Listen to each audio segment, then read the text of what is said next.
Hello everyone, welcome to my channel, or welcome back to my channel. Today we are going to be getting into the second chapter of Harry Potter and the Sorcerer's Stone. If you hear any background noise, it's my pets. They like to go crazy right as I start recording, of course.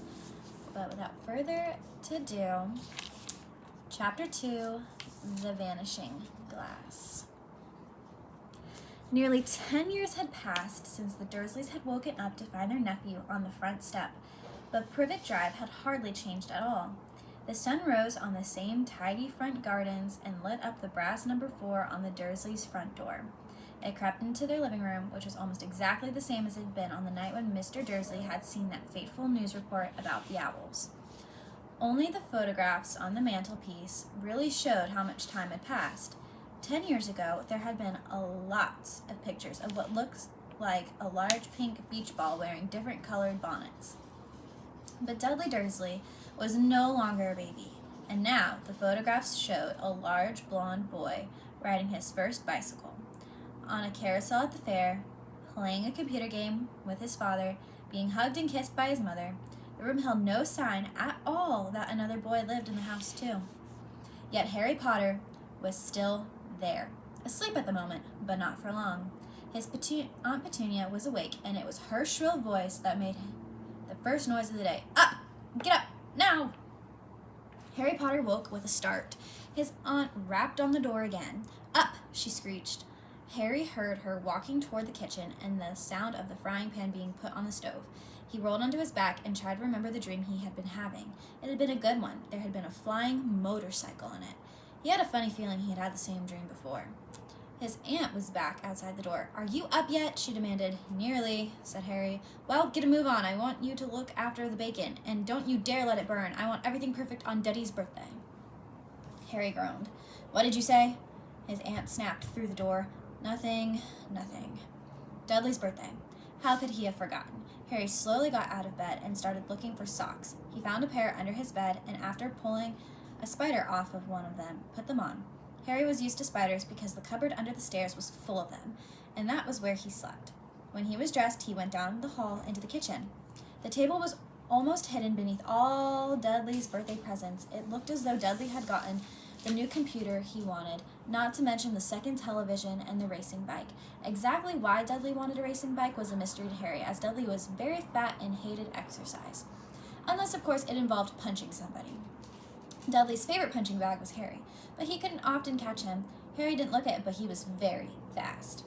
Perhaps it had something to do with living in the dark cupboard, but Harry had always been small and skinny for his age. He looked even smaller and skinnier than he really was, because all he had to wear were old clothes of Dudley's, and Dudley was about 4 times bigger than he was.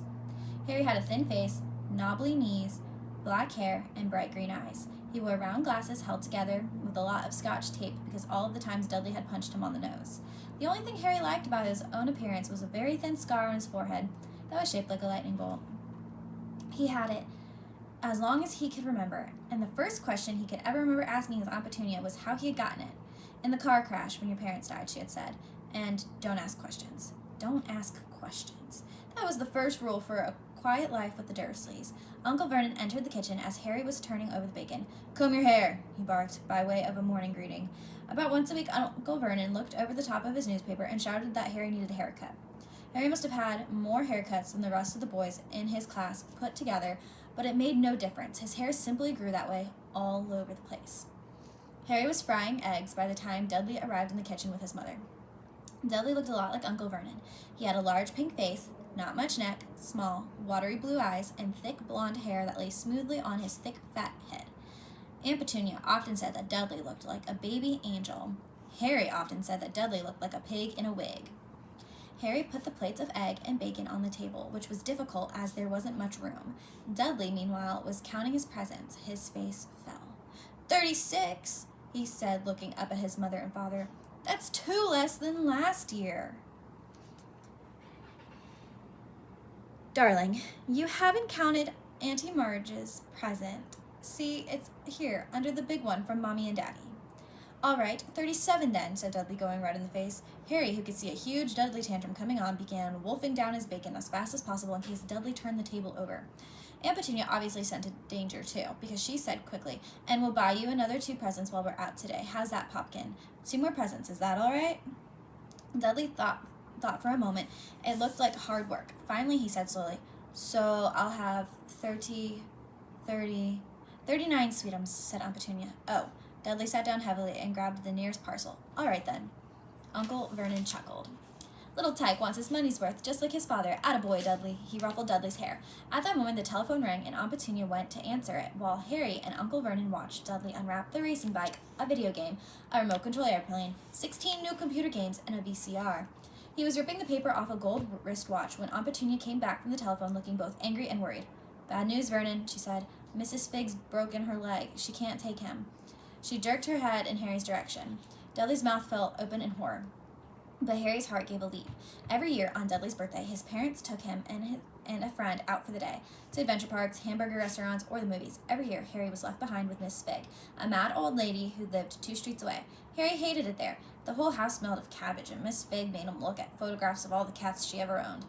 "Now what?" said Aunt Petunia, looking furiously at Harry as though he'd planned this. Harry knew he ought to feel sorry for Mrs. Figg had broken her leg, but it wasn't easy when he reminded himself that it would be a whole year before he had to look at Tibbles, Snowy, Mr. Paws, and Tufty again. "We could phone Marge," Uncle Vernon suggested. "Don't be silly, Vernon. She hates the boy." The Dursleys often spoke about Harry like this, as though he wasn't there, or rather, as though he was something very nasty that couldn't understand them, like a slug. What's her name, your friend Yvonne?" "On vacation," snapped Aunt Petunia. "You could just leave me here," Harry put in hopefully. He'd be able to watch what he wanted on the television for a change, and maybe even have a go on Dudley's computer. Aunt Petunia looked as though she had just swallowed a lemon. "And come back and find this house in ruins?" she snarled. "I won't blow up the house," said Harry, but they weren't listening. "I suppose we could take him to the zoo," said Aunt Petunia slowly, "and leave him in the car." "That car's new. He's not sitting in it alone."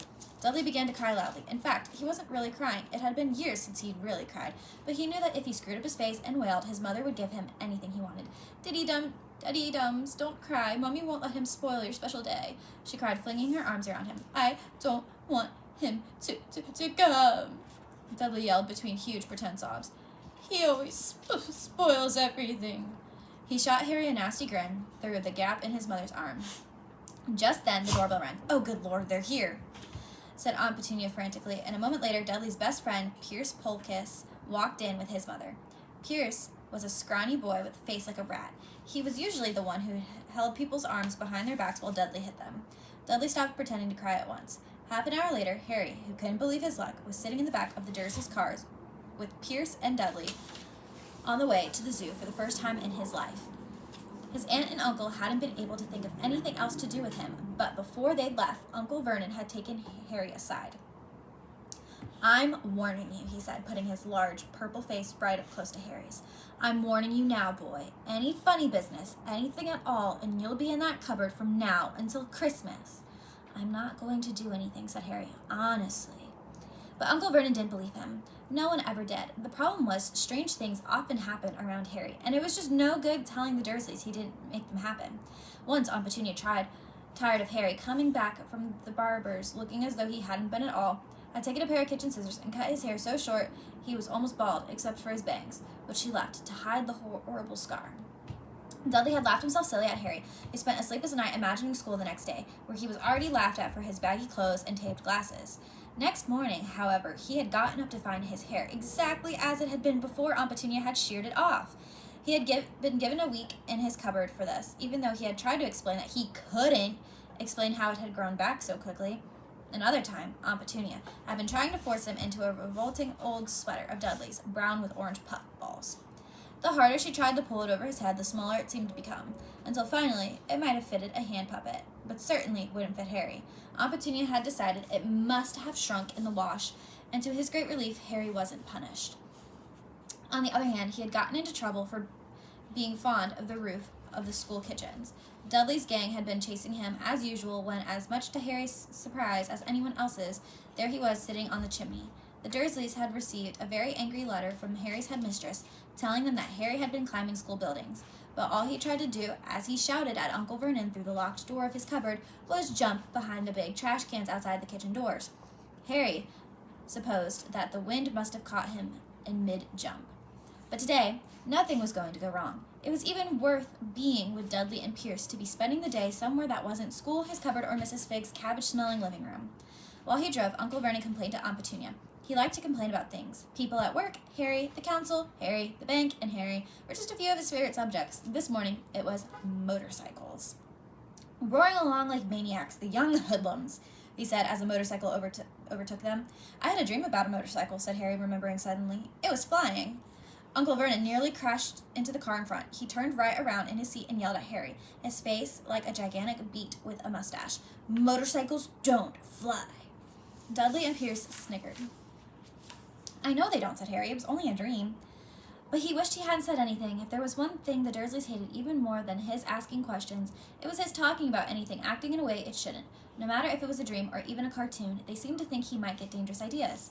It was a very sunny Saturday, and the zoo was crowded with families. Dursleys bought Dudley and Pierce large chocolate ice creams at the entrance, and then, because the smiling lady in the van had asked Harry if he wanted before they could hurry him away, they bought him a cheap lemon ice pop. It wasn't bad either, Harry thought, licking it as they watched a gorilla scratching its head, who looked remarkably like Dudley, except it wasn't blonde.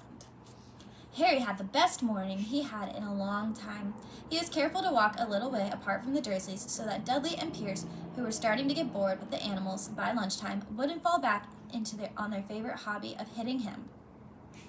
They ate in the zoo restaurant when Dudley had a tantrum because his Knickerbocker glory didn't have enough ice cream on top. Uncle Vernon bought him another one, and Harry was allowed to finish the first. Harry felt afterward that he should have known it was all too good to last.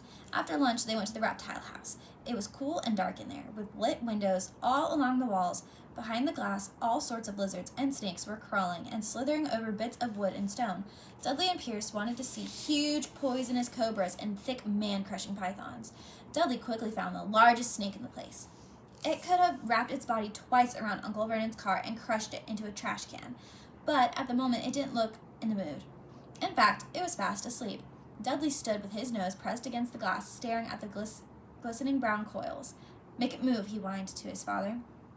Uncle Vernon tapped on the glass, but the snake didn't budge. Do it again, Dudley ordered. Uncle Vernon rapped the glass smartly with his knuckles, but the snake just snoozed on. This is boring, Dudley moaned. He shuffled away. Harry moved in front of the tank and looked intently at the snake.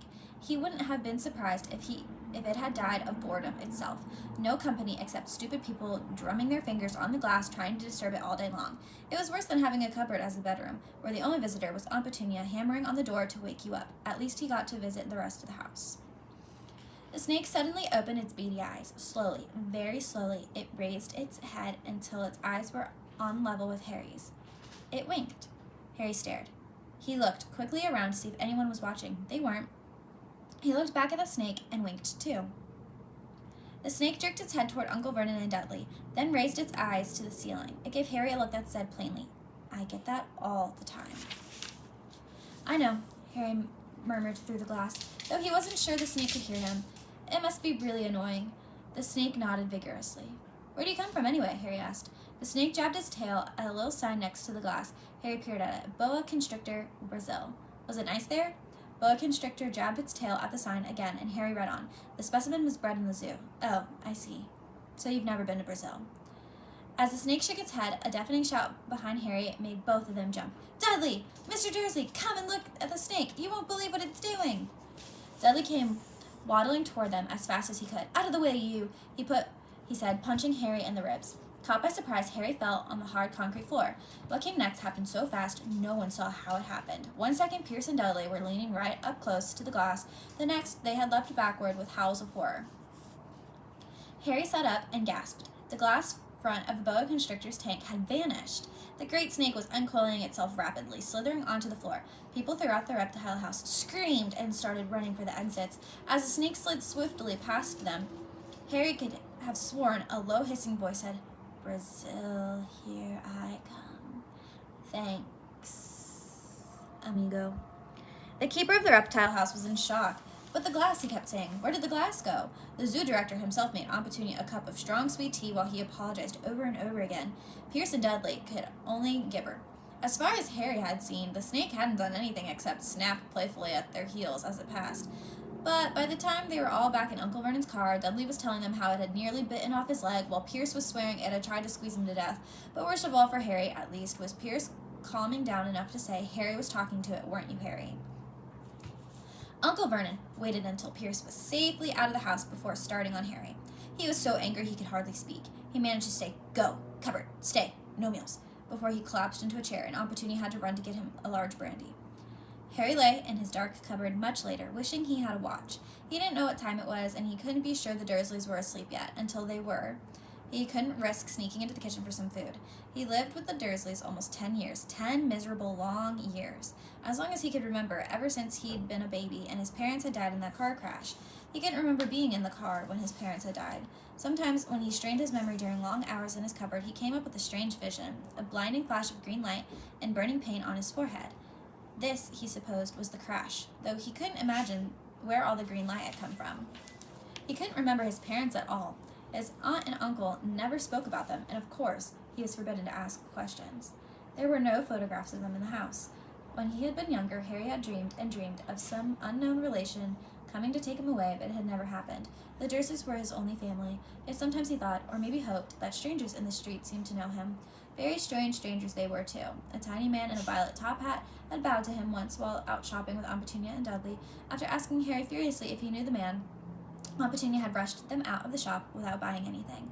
A wild-looking old woman dressed in all green had waved merrily at him once on the bus. A bald man in a very long purple coat had actually shaken his hand in the street the other day and then walked away without a word.